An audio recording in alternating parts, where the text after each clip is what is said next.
kelompok 3. Di sini saya akan menyampaikan media layanan bimbingan yang kami ambil, yaitu merupakan Ludo Karir. Nah, Ludo Karir ini sendiri merupakan media bimbingan karir, bimbingan dan konseling karir yang dikembangkan melalui adaptasi game papan ludo yang populer. Nah, Ludo Karir tersendiri ini terinspirasi dari dua teori yang kami ambil. Yang pertama itu teori trade and factor dari Frank Parsons, dan yang kedua itu teori perkembangan karir yaitu Ginsberg. Nah, hubungan antara Ludo Karir ini dengan dua teori itu, yang pertama kan terkait teori trade factor dari Frank, yang dimana menekankan tentang pemahaman diri, tentang pengetahuan dunia kerja. Sedangkan teori Ginsberg yaitu tentang konsep 3 fase, yang dimana itu berfokus pada fase fantasi, dan fase tentatif, dan fase realistik.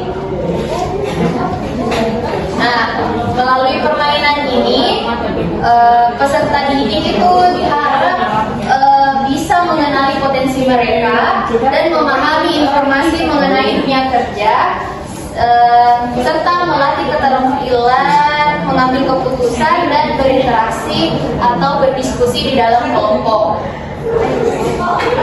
Dan ada pun rumusan masalah yang kami ambil. Yang pertama itu peserta didik masih kurang memiliki pemahaman mendalam mengenai bakat, minat, dan potensi dirinya. Yang kedua, sebagian besar peserta didik mengalami kebingungan dalam menentukan karir dan jurusan pendidikan lanjutannya. Nah, yang ketiga itu minimnya kesadaran diri yang membuat peserta didik berisiko salah mengambil keputusan pendidikan dan karir. Dan yang keempat, diperlukan layanan bimbingan klasikal yang dapat membantu peserta didik mengenal, menerima, dan mengembangkan bakat, minat, serta potensi dirinya. Adapun anggaran yang kami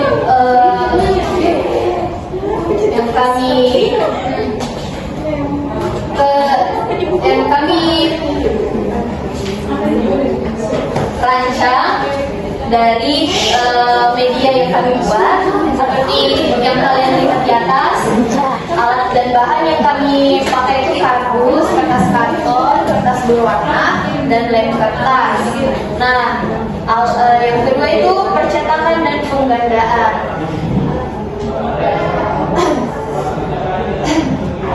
Jadi yang kedua itu gambar profesi, kartu keterangan profesi, dan kartu order. Nah, terus total anggaran yang kami gunakan itu dari keseluruhan adalah 33.000. Oke, baik. Saya akan menjelaskan mengenai permainan Ludo Karir ini. Nah, di Ludo Karir ini kami menerapkan orang yang bermain atau peserta didik yang bermain itu ada 4 orang. Nah, seperti bermain Ludo pada umumnya, di mana kita mengawali dengan menentukan siapa yang pertama. Nah, yang pertama itu akan melempar dadinya.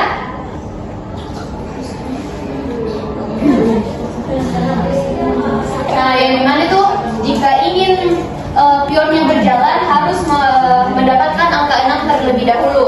Nah, jika sudah jalan, ketika pion masuk di dalam kotak yang ada gambar profesi, kita akan peserta didik diberikan kartu profesi sesuai gambar yang dia pionnya tempati. Contoh, jika dia mengambil guru. Nah, di mana di sini ada catatan sesuai dengan teori dari Frank Parsons. Penjelasannya itu, guru ini mendidik, membentuk karakter, dan mengembangkan potensi siswa serta perlunya kompetensi pedagogi, penguasaan metode belajar, dan adaptasi teknologi.